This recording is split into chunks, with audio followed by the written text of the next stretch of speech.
Assalamualaikum warahmatullahi wabarakatuh. So before we continue our discussion, let's have a recap of what we have discussed yesterday.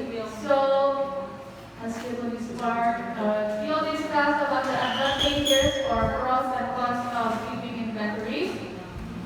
So, what I will highlight here is the economic order quantity kasi I will search that quiz natin yesterday is maraming narito. So, I will discuss again on how we did derive the formula for EOQ. So we say that ordering cost is equals to holding cost, right? So how do we compute for ordering cost? So ordering cost is equals to the number of times we made an order times yung cost per order. Hindi yung cost ng in-order mo, but yung cost kung nag-order ka. For example, is yung shipping fee.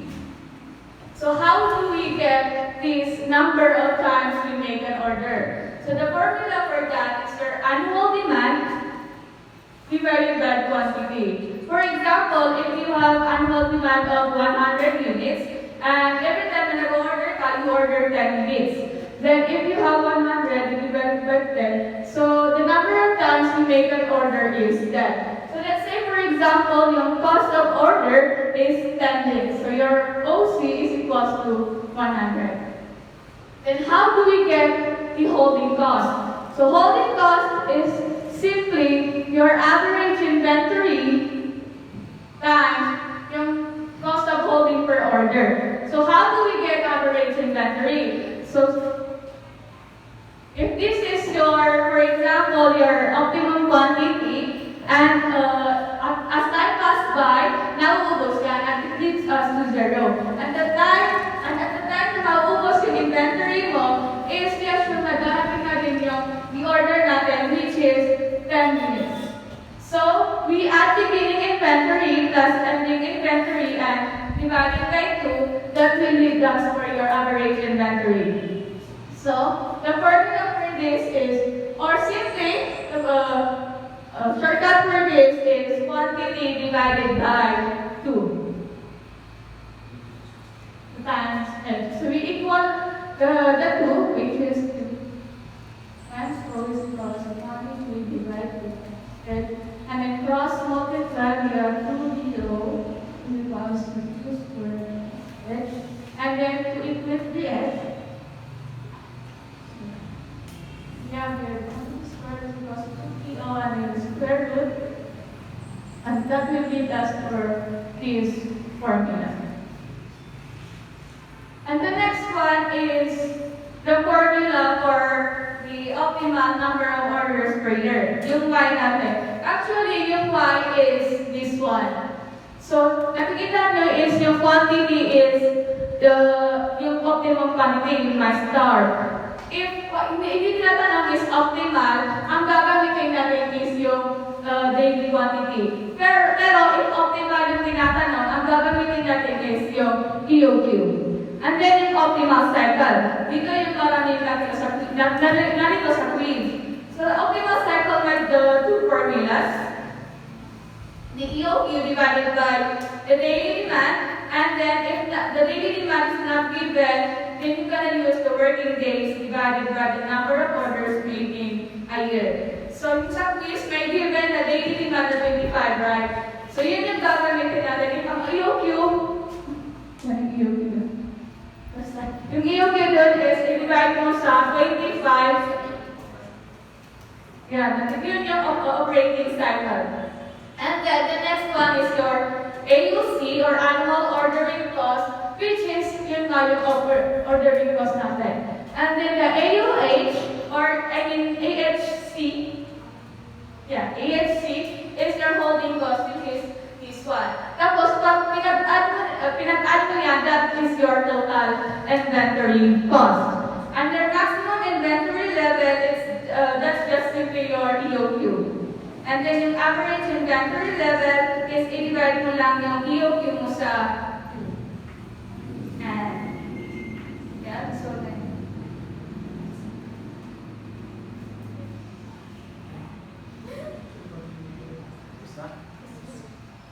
Sino yung hindi naka-report kapon. Saan sa inyo dalawa? Yan lang? Sige, ikaw na lang. So next, we have the reorder point. So si reorder point, na-mention ko na siya actually kahapon.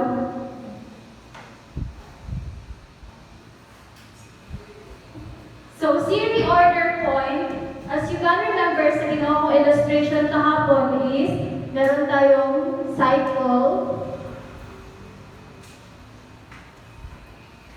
Ito yung optimal or maximum quantity, for example, is 100, or ito yung optimal quantity. Tapos ito yung average, for example, which is 50. Meron tayong reorder point. Ang reorder point is ito yung magsasabi na kailangan mo nang mag-order. Kasi kung hindi ka mag-order ngayon is mauubusan ka ng inventory. Kasi nga, may lead time tayo, which is yung gaano katagal bago dumating yung order. For example, sa TikTok shop or sa Shopee, kung mag-order kayo doon, ilang days bago dumating yung order ninyo? 5 days max. If dito sa local, tapos sa international, diba, for example, is 7 days. So, yung lead time na yun yung gano'n tayo katagal mag-wait bago dumating yung order, which is si 5 days or si 7 days. So, for example, ito yung reorder point natin, which is, for example, 33 units.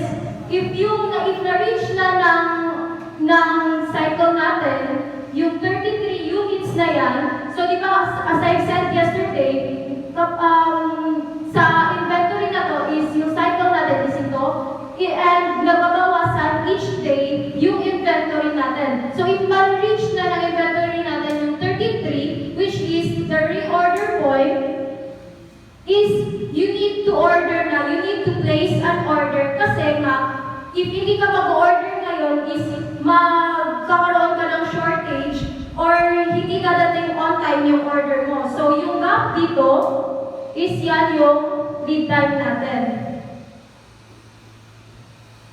In reality, we have safety stock.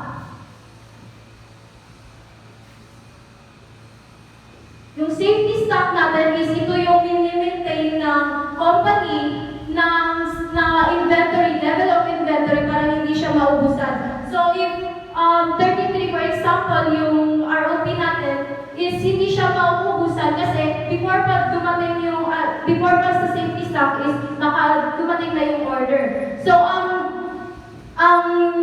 yung sa reorder point kasi is kung naubos na yung order mo, saka pa dadating yung next mo na in-order. So, paano nga ba natin i-compute si ROP?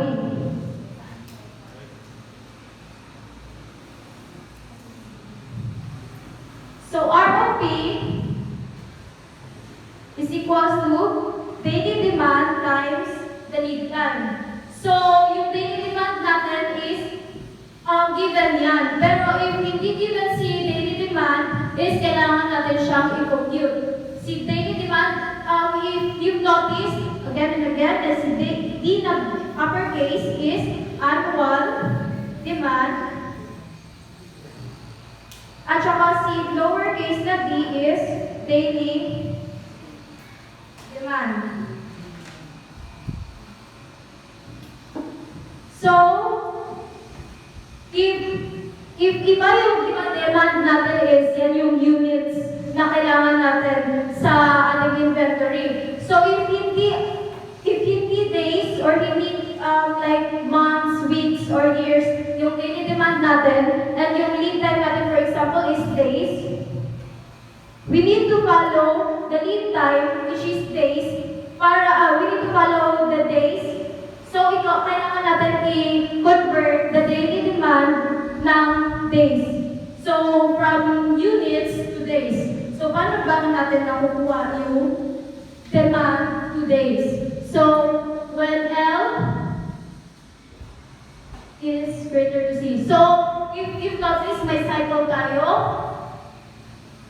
dapat yung cycle natin is greater sa lead time. Ito yung cycle natin. Yung lead time natin. So, kailangan mas malaki yung cycle natin kaysa sa lead time kasi kailangan natin magkaroon ng adjustments kung mas malaki si cycle. For example, ito yung cycle mo. So, kailangan natin mag-make ng adjustments para malaman natin if kung kailan tayo or kailan yung reorder point natin. So, kailangan masunod or mas malaki sa cycle kaysa sa lead time. So, for example, we have here annual demand is 1,000 and the cycle is 73 days.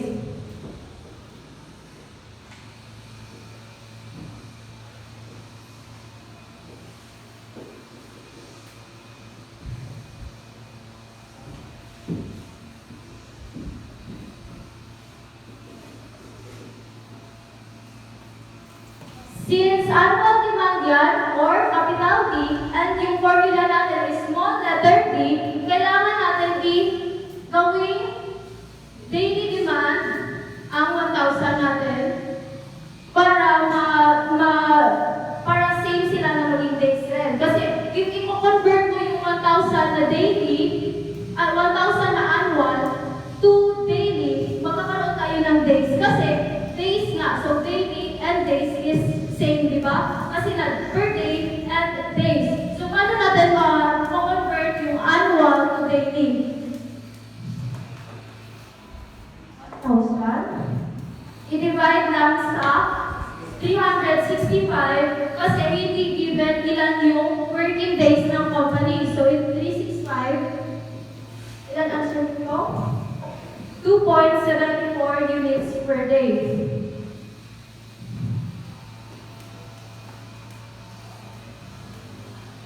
Since may daily demand na tayo,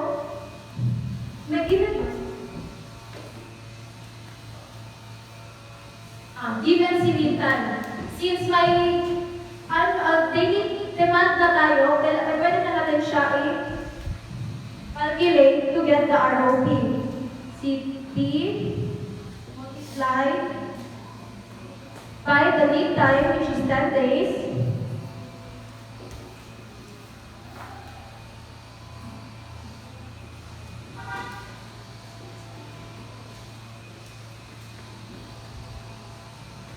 So, if, for example, ganito, yung ROP natin or the reorder point is 27.4 units.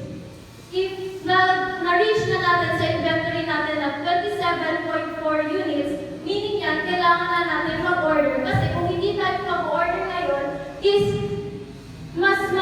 makukulangan tayo ng time para makuha yung next order natin. Kasi nga, yung lead time natin is 10. So, if yung lead time natin is 10, that means na kailangan natin mag-wait ng 10 days to get our next order. So, if hindi tayo mag-order within, if nag-reach na tayo ng 27.4 units, na reorder point is hindi dadating on time yung purchase natin.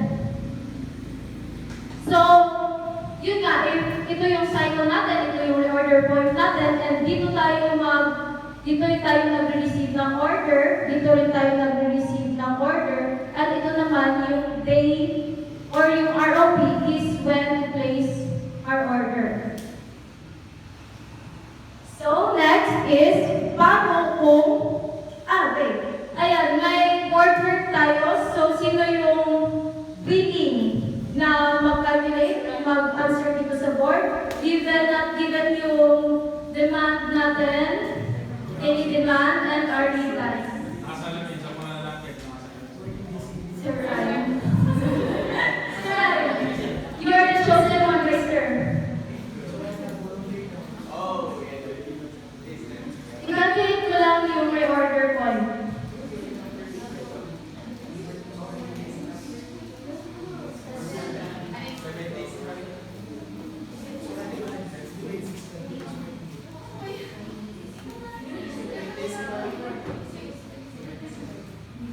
Given si daily demand at saka lead time.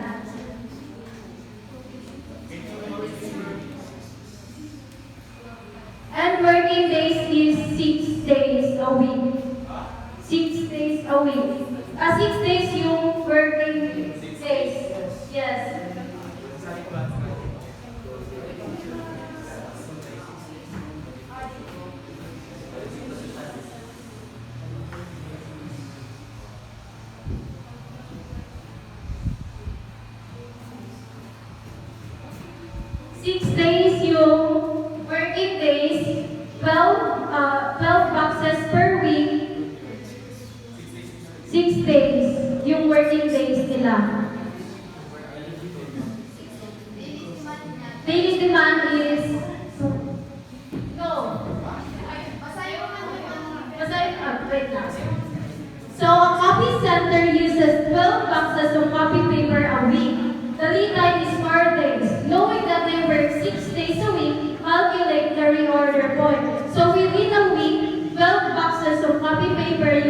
ginagamit nila. Pero 6 days lang yung working days nila. So, paano mo makukuha yung per day na demand? Per day. Per week. Pero 6 days a week lang yung working days niya. Yung 12 boxes is sa isang week yan. Naka-unit time natin is 4 days. So, kailangan natin gawing days yung demand natin from weeks.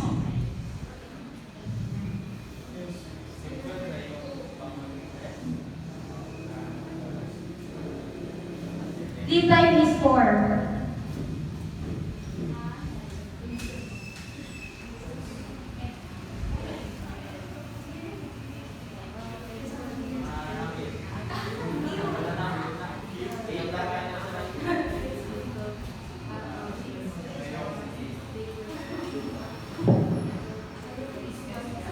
Ma-discuss po.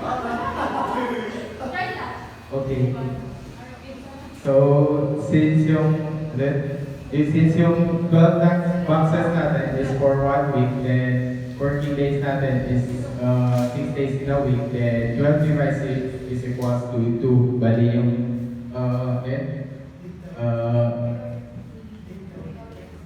basta yung per day niya is 2, then multiply lang doon sa lead time na 4 is equals to 8. So, very good. So, tama yung answer ni Suray. Since 12 days, 12 boxes a week, i-divide natin siya sa working days, which is 6, para maging daily demand. So, yung tulad na ginawa ko na 1,000, yung annual demand niya, i-divide natin sa 365 days, kasi days yung lead time natin, and i-multiply siya sa 4, which is the lead time, and yung magiging reorder point niya is 8. So, if na-reach na ng company na yun, na 8 units na lang yung papers nila, is kailangan na nilang mag-order ulit. So, next is, when lead time is greater than the cycle.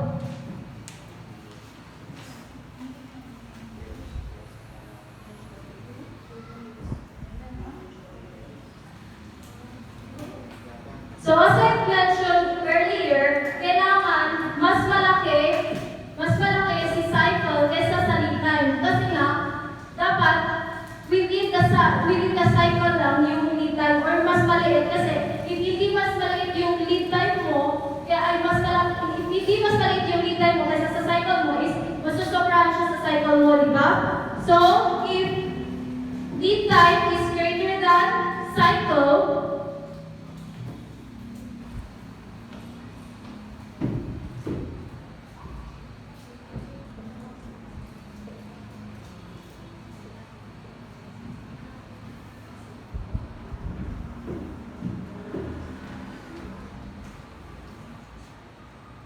and lead time is 90 days.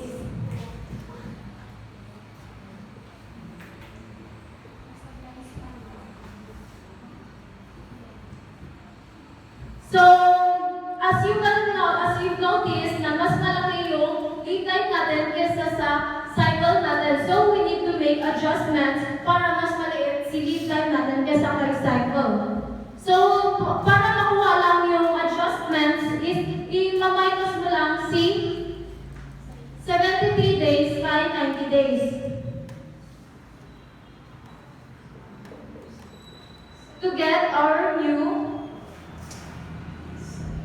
lead time, which is 17 days. And we need to get the daily demand,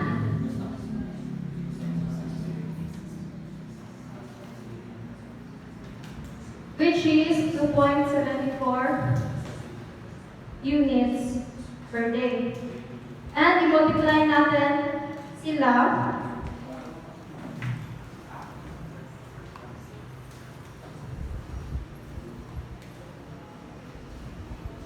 equals to 46.58 units.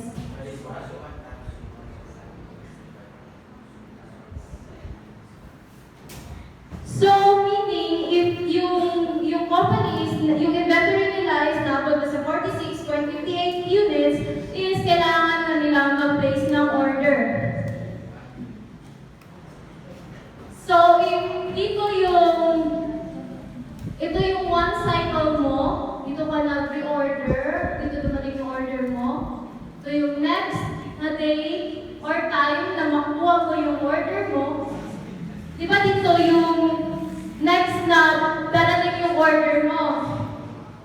And if yung, kasi if hindi tayo gagawa ng adjustments, i-multiply lang natin, di ba, si 90 days, diretsyo kay 2.74, makukuha natin is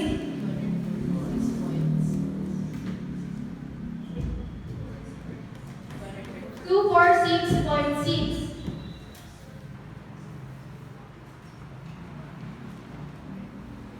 So, if 246.6 units, if you can notice sa line more problem, sa EOQ, pakitingnan mo na, please. Sa EOQ natin na example, yung 5 orders per year, di ba? Tapos, yung maximum or yung EOQ niya is 200 units. Yan yung maximum or yung nakukuha niya every order. So, 200 orders. Na if 200 lang yung laman ng inventory mo, tapos 246.6 units yung reorder point mo, kasi nga, di ba, if hindi tayo gumawa ng adjustments, 2.74 times 90 diretsyo is 246 units, 246.6 units, saka tayo magre-reorder. So, hindi, di ba mas pangit niya kasi 200 lang yung inventory, yung laman ng inventory natin, pero 246.6 units, saka tayo magre-reorder. Parang hindi fit kasi kailan tayo, within this span, kailan tayo magre-reorder is 246.6 units lang siya. So, if iisipin mo siya is, same lang sila. Pero, 46.58,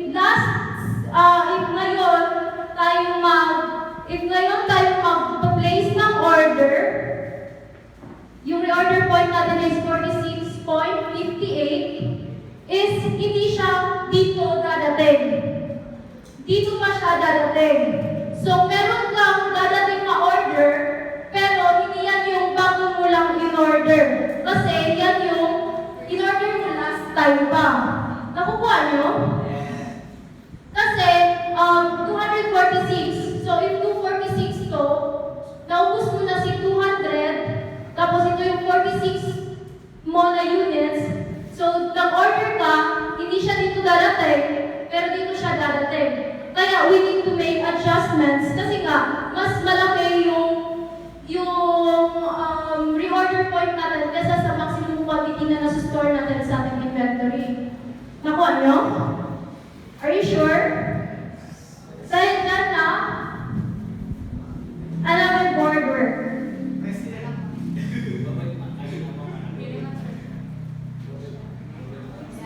Ayan.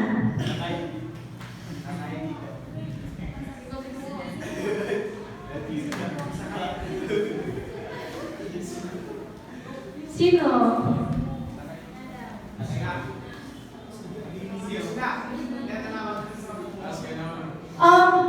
To answer this problem is kukunin muna si EOQ kasi nga wala pa tayong cycle dyan. So, paano natin malalaman if greater si cycle kesa tayo mintan? So, di ba kukunin muna natin si EOQ, kukunin natin yung numbers of order per year bago makukuha si cycle. So, kukunin si Q star, Y star, bago si C, which is the cycle. Sinong may gusto? Dalawa. First is EOQ.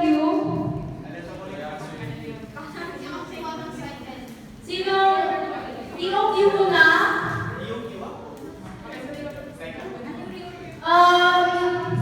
Optimum reorder point. Sino reorder point after niya? EOQ, Y star, and the cycle. Kukunin mo si cycle. Kukunin mo po si cycle. Yan, EOQ muna, tapos yung Y star, tapos si cycle. Tapos yung reorder point, which is sino? Si Mua daw.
optimal number of orders made in a year. Yung formula is demand over Q, which is your ego Q.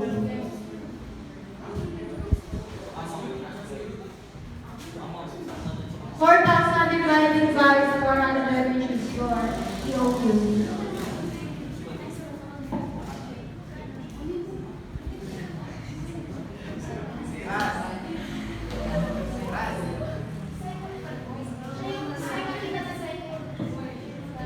Si cycle.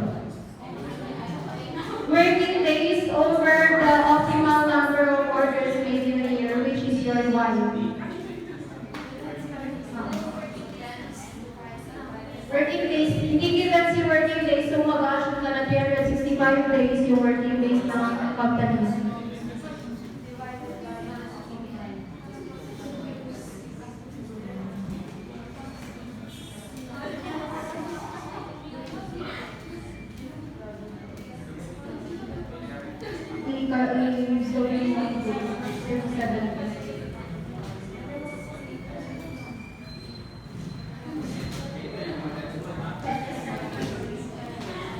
Yan na, i-discuss niya po makakalistan mo yun na.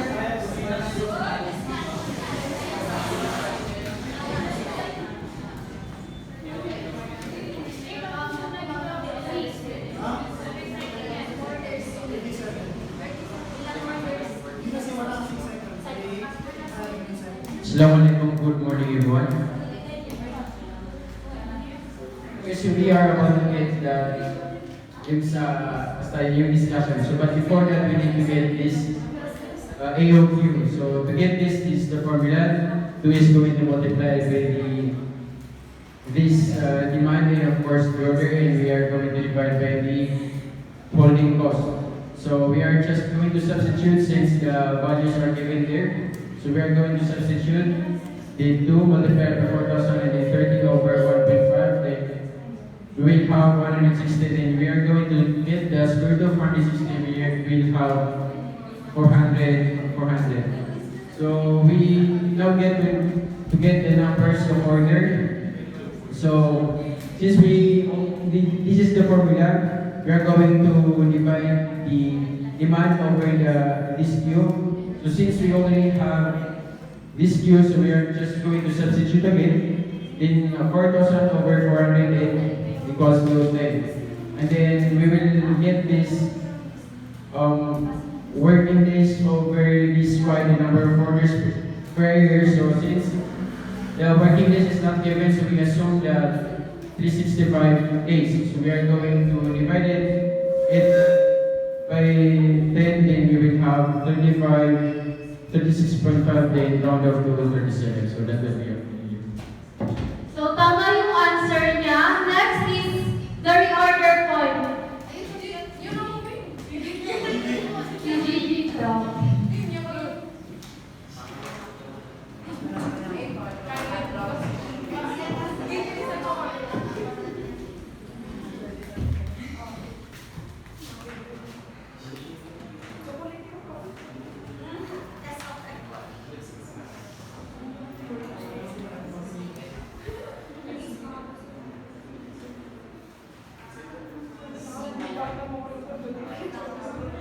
Time is 50.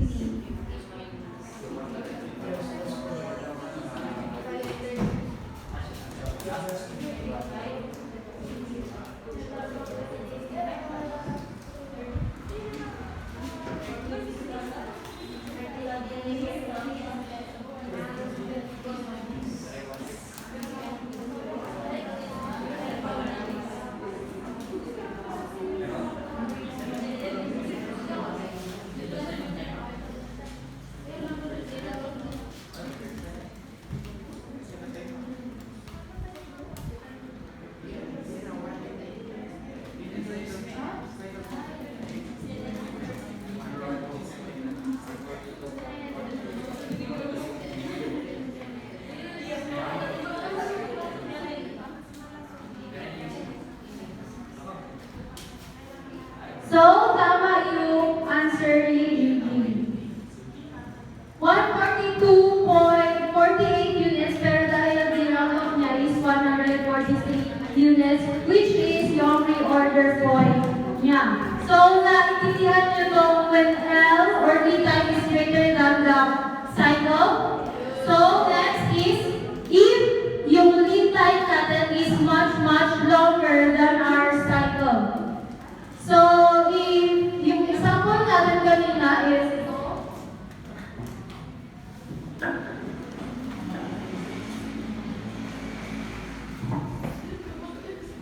Pero yung lead time natin is 180 days. So, di ba 90 days dito yung lead time, dito naman is 180 days.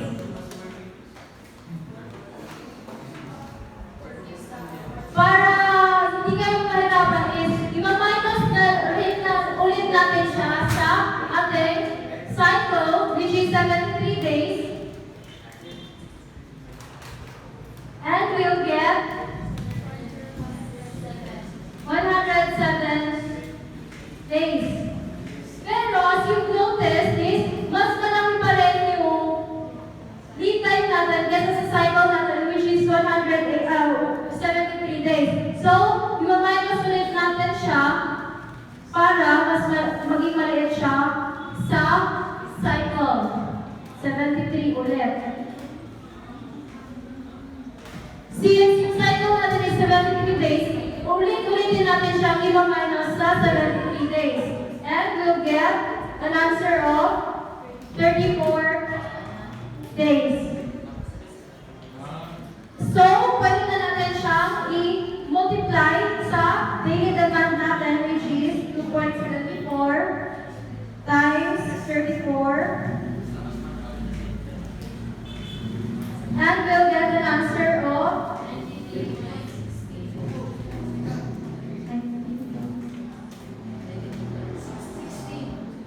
16 units. So, i-minus lang natin siya sa cycle if mas malaki yung working days ay yung lead time natin para makuha natin yung mas maliit sa cycle, which is 34 days. So, bakit nga mas malonger, bakit 2 times tayo nag-minus sa 73 days? Kasi if yung kanina is dito, tapos next order next time na magdadating is dito siya dadating, dito ka lang place ng order pero dito siya dadating, is much longer is dito pa sa kadadating yung order mo na dito.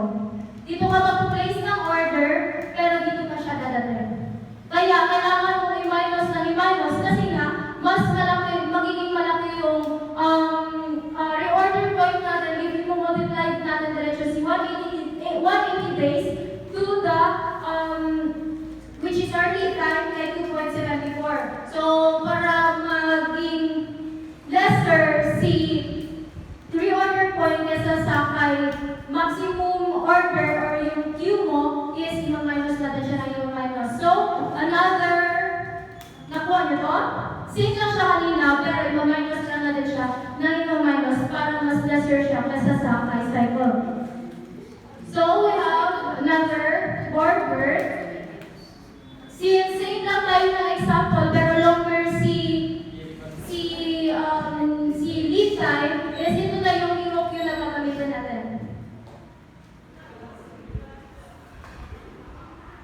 So, yung mag-answer ngayon is the reorder point lang and adjustments. Sino mag-answer? Sino gusto ng chocolates? Si Mua. Adjustments, tapos the reorder point.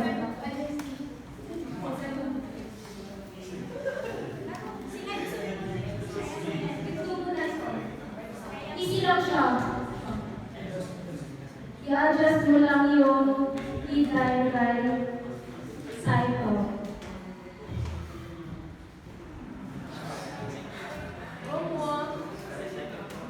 Ito yung cycle natin, which is calculated kanina, and yung lead time natin is 100 days.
It's my time.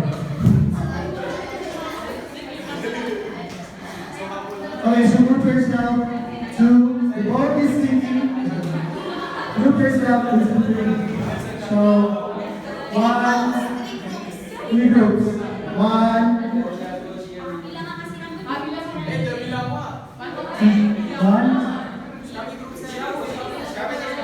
four, three, one, two, three, one, two, three, one, two, three, one, two, three, one, two, three, one. So one, two, then three. Go. One time. One, two, hindi. One. Magkakaroon na. Go! Yung mga makakasal na may prize. Okay, so ang mauna is yung group 1. So yung mga group 1, punta kayo sa gitna kasi kayo yung unang mag-play or mag-test na.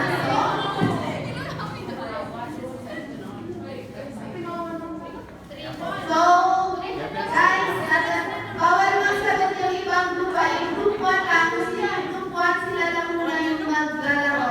Ang game kasi is just the song. So, pag-isay kung sino yung mas maraming mahulaan ng kanta. Okay, sino yung group 1? Ha? Okay, group 1. Group 1 yung una-una. Yung ibang group ay yung una kayo. Okay.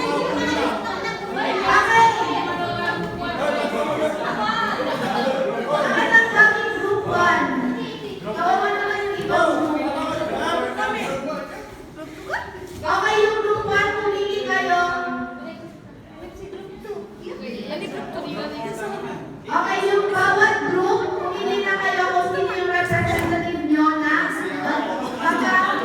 magagawa ng yung maraming alam sa kanta. Kasi yung magagawa ng action dito. Sino yung maraming alam sa kanta? Kasi siya yung mag-act dito. Sige, yung group 1, please form a straight line. Huwag mo na yung hindi group 1, please. Umupo muna yung hindi group 1.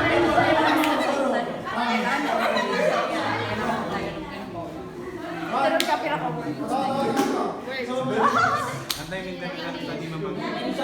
Antay yung mahilig. So, ang mechanics ng game is Antay mahilig mag-music. okay, so ang gagawin yung first na representative. Hindi ko masasar. Okay, so the first mechanic is, iba yung representative. Actually, nawala na yung representative lahat kayo. First is mag-choose kayo ng animal sound. Which is yung gagamitin natin. If, for example, ang words na i-utter nyo is the sound of a cat. After you choose the sound, then pwede nyo lang ang time lang yung song. Using that sound, ibigay nyo yung title. For example, here's the title of okay. No, oink, oink, oink, oink, oink, oink, oink, oink, oink, oink. Okay, so shall we start? Ito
ready, one. Mag-i-play mo tayo. 1, 2, 3, go!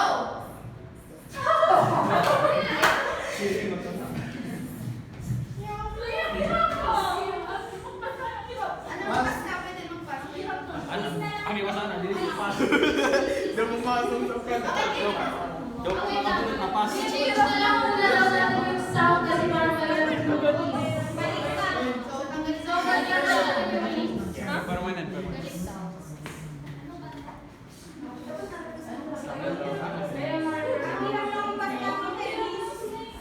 Walang snake, walang snake.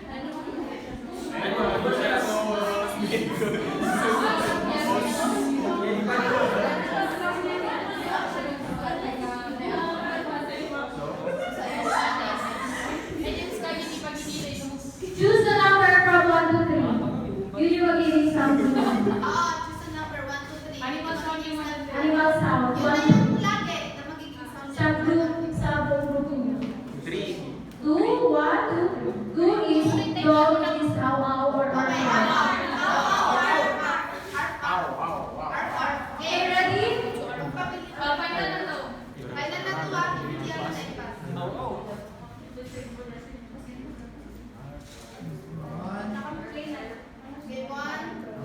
3, go. Pass.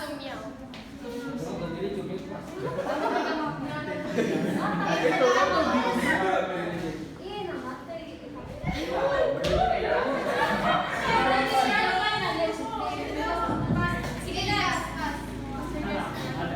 2 minutes lang yun. Alam na.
Okay, tapos na yung 2 minutes nyo actually. So, trial muna yun para alam mo na.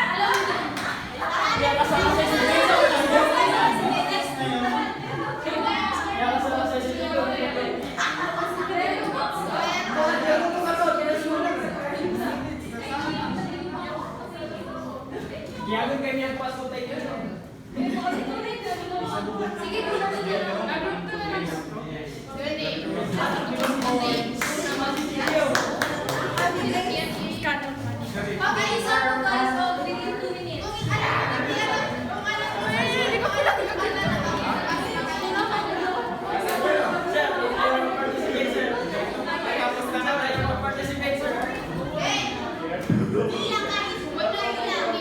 Group 1 has 2 points.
Justin Bieber.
Okay, so the winner for today's game is Group 3 kasi meron silang 3 points. 3 points. So mamaya ibigay namin yung prize nila.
Okay, so since we already discussed about the annual holding cost at saka annual holding cost. So who among you can still remember the formula of this? Without putting your handouts.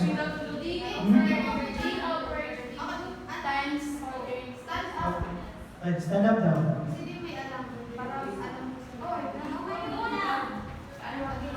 Correct na yan, correct. Divided over.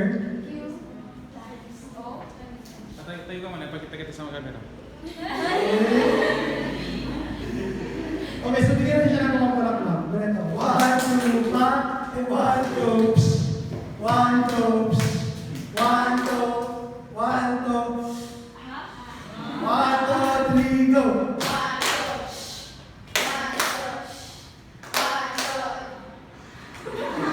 So, is this correct? Yes. Okay. So how about the annual holding cost?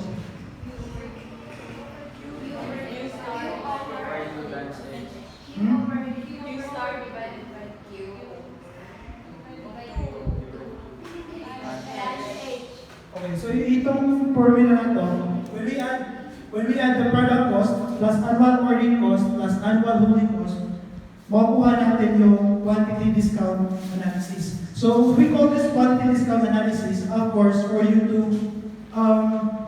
identify kung paano mo mabalance yung pag-order mo ng marami at paano mo mabalance yung pag-order mo ng marami at pag-storage ng marami. So di ba, even if pag nag-order tayo ng marami is we can have a discount. So kahit na nakabot tayo ng discount, in reality, meron pa rin actually extra cost o mga extra expenses na may incur mo like yung ordering cost or your annual or your holding cost. I-guess nyo? Di ba? Ano to? Di ba? Pag nag-order kayo ng quantity ng discount, maka-discount kayo by less price. Pero even if, for example, nag-order kayo ng 100 pieces, 100 boxes, pag nag-order kayo may discount. Pero pag store nyo yun sa holding cost, pag store nyo yun is may gasto pa rin, which is what we call holding cost and ordering cost. So the point here is, the idea here is that paano mo mabalance na kahit na nag-order ka ng marami is maliit pa rin yung holding cost mo at yung ordering cost mo. Nakuha? So, yung formula niyan is total cost is equal to product cost, of course, yung item, yung price ng item, and then yung ordering cost at saka yung manual holding cost. So, ito yung example niya. This is, one store sells cereals recently it has been offered quantity discount as shown below. So, even there yung annual demand, the 4,000 units, ordering cost na 80 per order at saka holding cost na estimated to be 20% of the product cost. So first step is you're going to, given din pala yung quantity na pag mag-order ka daw ng 1 to 999 is mabibili mo siya for 5 pesos. Pag mag-order ka daw ng 1,000 to 1,999, mabibili mo siya for 4.75. Pero pag bili mo siya ng 2,000 and over, mabibili mo siya for 4.50. First step is we're going to identify yung optimal quantity per price. So, i-identify natin yung optimal quantity nito. So, ganito lang. Simply, yung quantity formula, which is U star is equal to square root of 2 DO over H. So, ganito lang. 2 times yung D, which is 4,000 times yung O na 80 divide H. So, paano na-divide yung H? Di ba ang given na holding cost is 20% of the product cost. And 20% of the 5 pesos is 1 peso. So, when you're going to solve this in 100 units, that is for the price of 5 pesos. Pero if for the second price of 4.75, same formula. 2 times D times O divide H, which is 20% of 4.75, which is 0.25. So, makuha natin is 821 units. Dito naman sa price ng 4.50, 2 EO, 2 times D times O divided by H, which is 3% of 4.50, which is 0.90. So that is, so na-identify natin yung optimal quantity, which means, pag binili mo yung 1,999 is ang maximum inventory level lang na pwede mong store for 5 pesos is only 800 units. Diba? Yun yung definition ng optimal, yung definition ng optimal quantity. Tapos pag binili mo yung pag nag-avail ng order for 1,199 quantity in a price of 4.75, ang optimal quantity mo lang is for 821 units. So ito lang yung kaya mo store. Tapos pag bumili ka for a price of 4.50, ang kaya mo lang store is 843. Here is the step 2. You're going to identify alin dyan yung mga nag-qualify for discount. So obviously, since for the Q number 1, Q sub 1, and then yung price ng 5 pesos na lang. Yung price ng 5 pesos, 800 units, ito yung nalilito. So, do you think nag-qualify ba siya for 5 pesos? I mean, nag-qualify ba siya for 5 pesos when na cost of 300 units?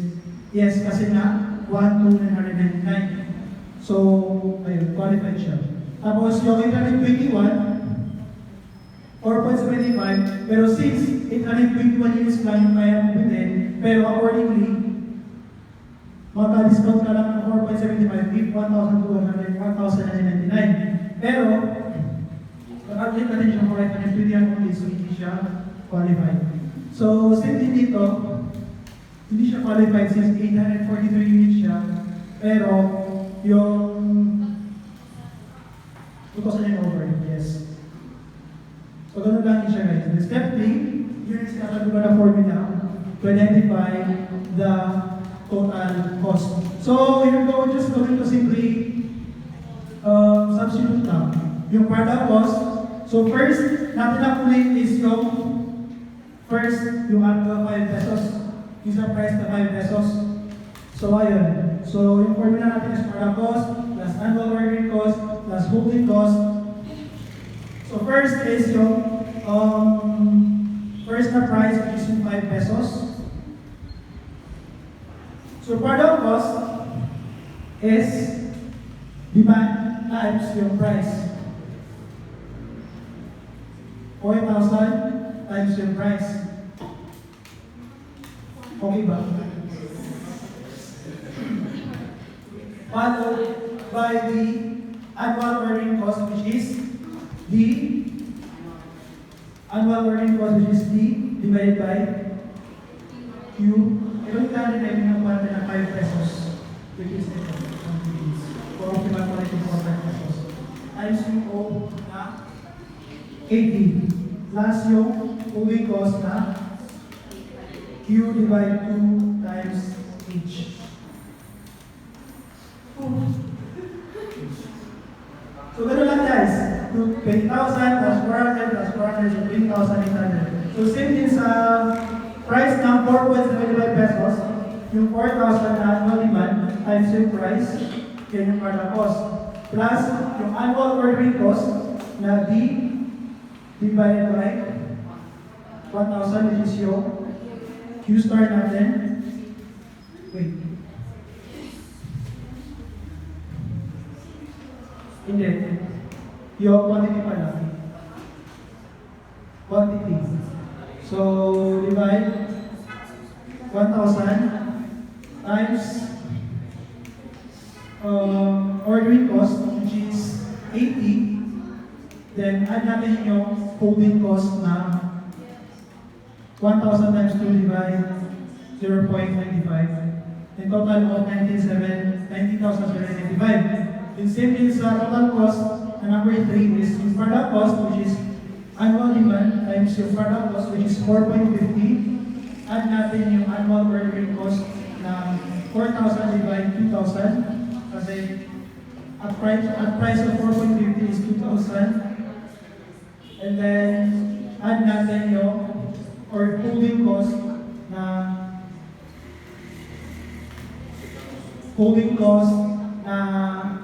ano tawag dito? 2,000 for the holding cost. U star divided to times H, which is H natin is 0.90. 0.90.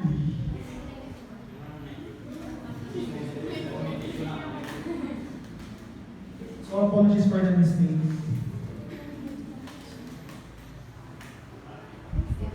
Mistake? 0.90 or 90 talaga? 0.90. Yes. So, it was just that. 0.90, which is 900 na siya, no? Yes. So, i-add lang siya. Ganyan. So, step 4, choose the order quantity with the lowest total cost. So, as I